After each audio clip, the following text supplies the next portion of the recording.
All right then, I'm going to put up then a final vote for you all to vote on. No more abstentions, so please vote in that poll. I'm just going to put up the reactions now. Yep, Simba beats me to it. There we go. Easy answer. If you vote for them both, you will be named and shamed. Whilst you do that, let me give you some admin and housekeeping announcement sort of stuff. Next week, we will be debating. Same time, same place. Whether the tumble ban on NSFW is good for this fandom. Can we address the final tally on the voting? Of course. This house, i.e. the people in this chat, have concluded that it is best to date within the fandom. Congratulations to all speakers for participating, and particularly our winners. Well done, everyone. You're welcome to clap now. And thank you, everyone who spoke. Thank you, everyone who asked questions or just came to attend. Hope you have fun. So yeah, we're actually just about to have an informal discussion about the debate we've just had. So people will talk, just generally have a chat about whether or not it's best to date within the fandom. I think from my own experience, I'll sort of kick us off and say I've been a furry more than 15 years. I've never not dated within the fandom, and although I've had many which have ended in train wrecks, to put it lightly, I have had many good experiences along the way, even in those. So I really don't think it's all about the end result. And I think even if you have a relationship which lasts forever, it can be not a good one. Longevity isn't at all an indication of success. I wouldn't say. Well, okay, there's some correlation, but it's certainly not a one for one. Anyone at this point, if you feel you have anything to say about this, please go ahead. Don't be shy. I mean, I found this interesting.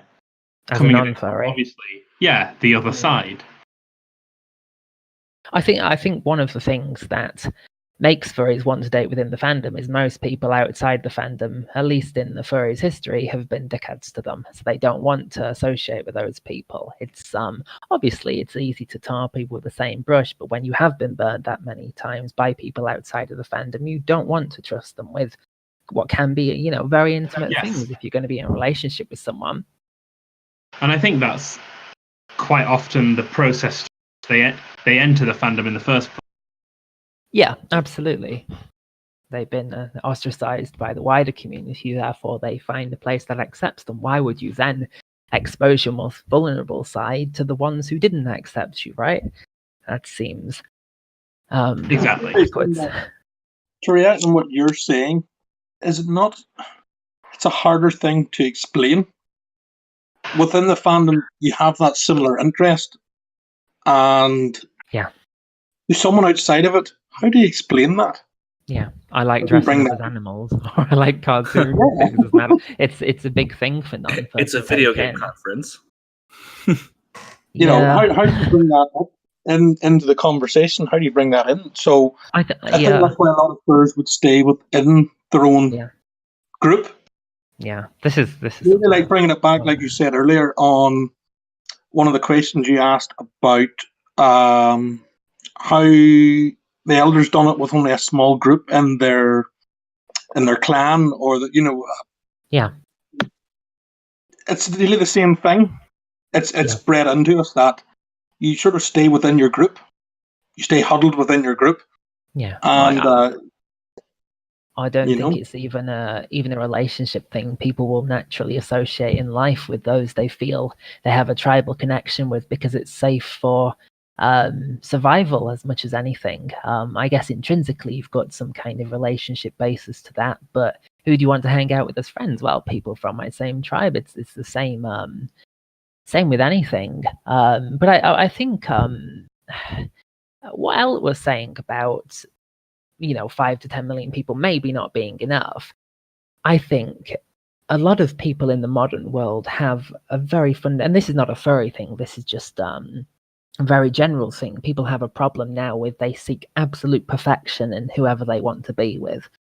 Functionally speaking, a relationship, you just have to have them be good enough to have a relationship with. It's not going to be perfect. No one's perfect. And I think if you spend too long waiting for the golden goose to come along, you'll have missed a lot of people who really were good enough along the way. So it's knowing when to sort of accept and say, yeah, you got flaws, but you're good enough, and we'll go with it, and it'll work, and that's okay. Not everything's a Hallmark movie. Simp, if I can add, this is out, and I totally agree. There's a greener pasture syndrome that social media and the internet has really brought more to the forefront. It makes everyone kind of this pretty girl in the room, having just millions of people to pick from if you really want to like spend time with someone. But really, the challenge is trying to be an optimistic person with a growth mindset, willing to work with someone else to try to be a better person. Right? That's the goal. And if I can touch back on the debate, I think the more opportunities you have, the better. I think less is less and more is more. But I think more quality is more quality. More doesn't mean higher quality on average. Maybe defining your search patterns, in other words, broadcasting the right message may be able to help you filter the larger groups better. But if you have a smaller group, it does take energy out of that searching aspect. Yeah, but I still think the energy required to find someone suitable who's a non-fur, even if you have a much larger pool, is higher than for a fur. Because the whole thing of how do I explain to you that I'm a furry and that you're okay with it, you've got to be with someone for quite a long time, or they got to be pretty open-minded to accept that. I can't think of many non-furs I know who would be okay with that. I think the kind of people who are okay with it end up becoming a furry because they're like, oh yeah, I'll give that a try. I know a lot of people who they've started dating a non-furry and they've become a furry like that. No, I hate to undermine my own argument, but it's all about finding your tribe, right? I will say this also, going back to the whole evolutionary debate area. First came survival. I mean, everyone grouped together for survival. They looked for food, looked for shelter. Didn't matter who you were, you just had to survive. And then everything after that, once you had that security, that base security, then it started to be pairing off into like-mindedness. Right, but we've evolved too quickly to escape our genetic tribalism. What we have now after the Industrial Revolution, okay, that's 200 years and 8 generations or thereabouts of evolution isn't enough to get rid of that tribal mindset that you've had for millions of years. Mm-hmm.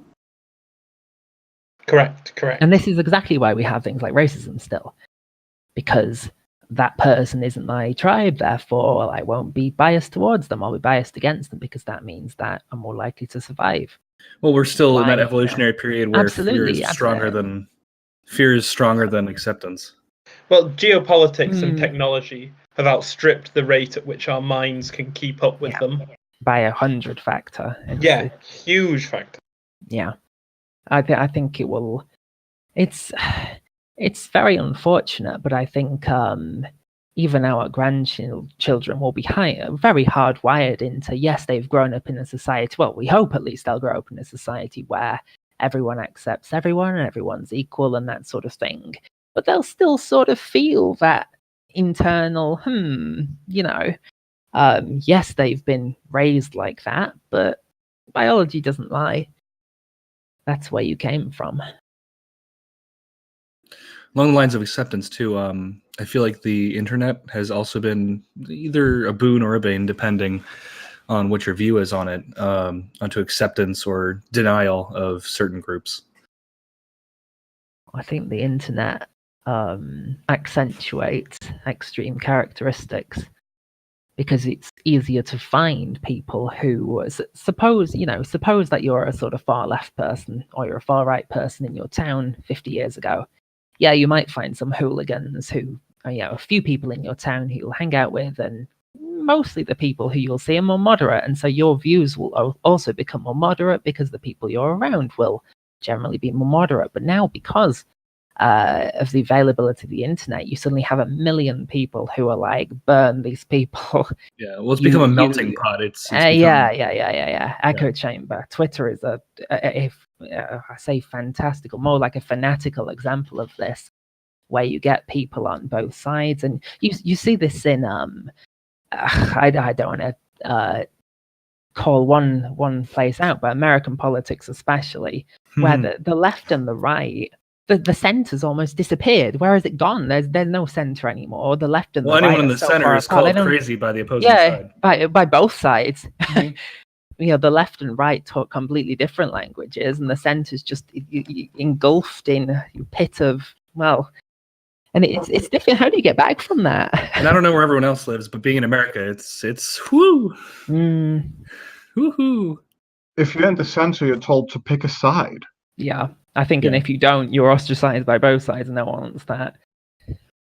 But I mean, this is some of you will have known that there are a number of far left people on Twitter who don't like me, and I certainly consider myself to be on the left. I'm British. We don't quite have the same concept of right and left as what you do in America.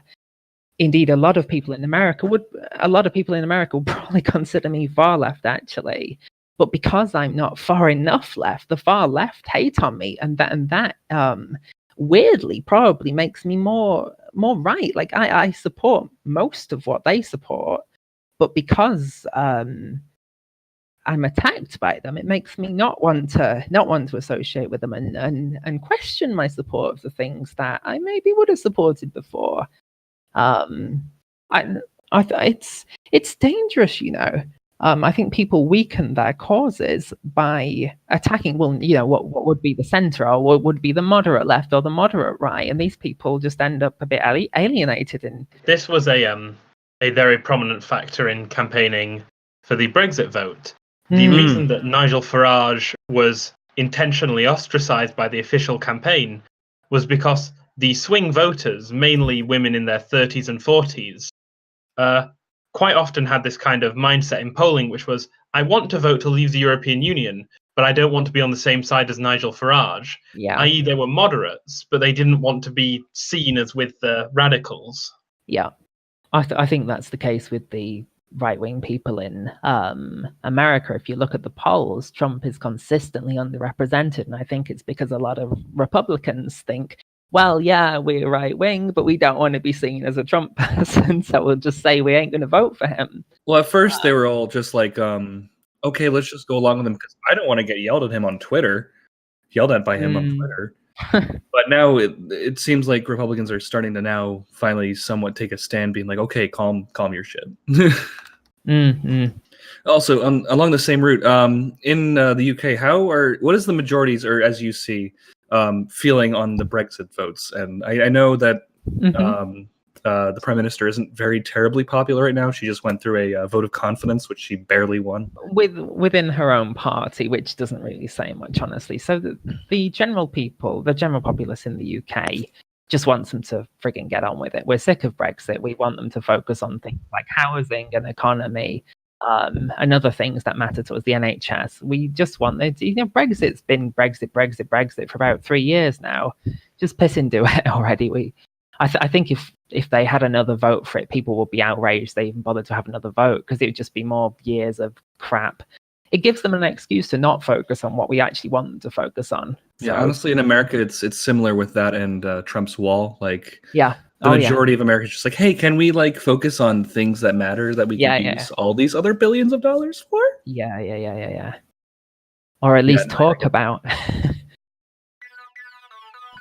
Thank you for listening to Debate Night. This is DTB signing you out. Please come back again next week when we'll be discussing whether or not the NSFW ban on Tumblr is good or bad for the furry fandom. Again, thank you so much for listening, and we'll see you next week.